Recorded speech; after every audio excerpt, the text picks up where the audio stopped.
fundamentally, I would take Chairman Powell at his word. He believes inflation is beat. And if he believes that inflation is beat, he believes he can be proactively accommodative, in order to support the economy and labor markets without the consequences of elevated inflation.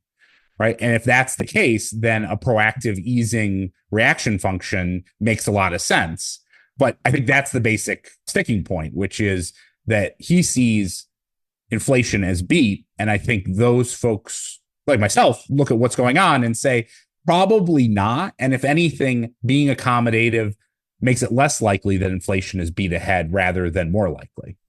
So what is the risk that by having cut as early as they have, that they end up having to chase down inflation again?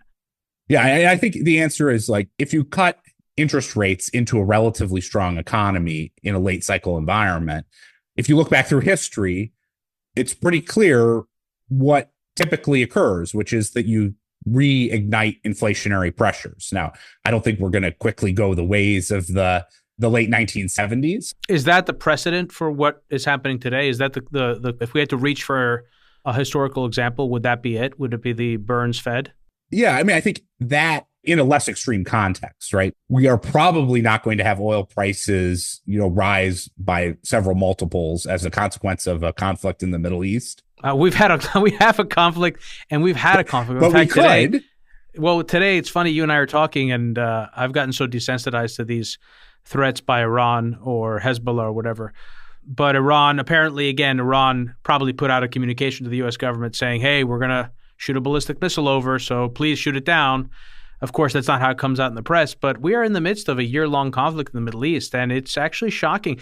There's so many things that have been shocking in the last few years about the reaction of financial markets to what would seem to be very scary, risky situations that we find ourselves in.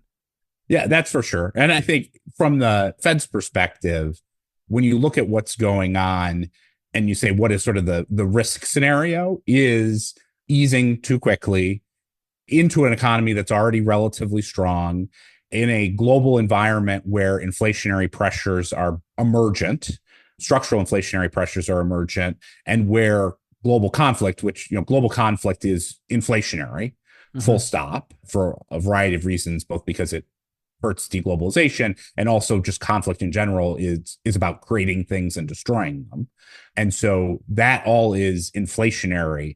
Like, that's the risky path that could easily play out and would lead to inflation being, reaccelerating or being on the upside of the Fed's scenario. Chairman Powell doesn't believe, I don't know if he believes or not, I can't look into his mind, but certainly his rhetoric indicates that they're not meaningfully concerned about that scenario relative to the inflationary pressures that they're seeing and relative to the beneficial aspects of easing to support and stimulate the economy at this stage. So that's the trade-off that they're making.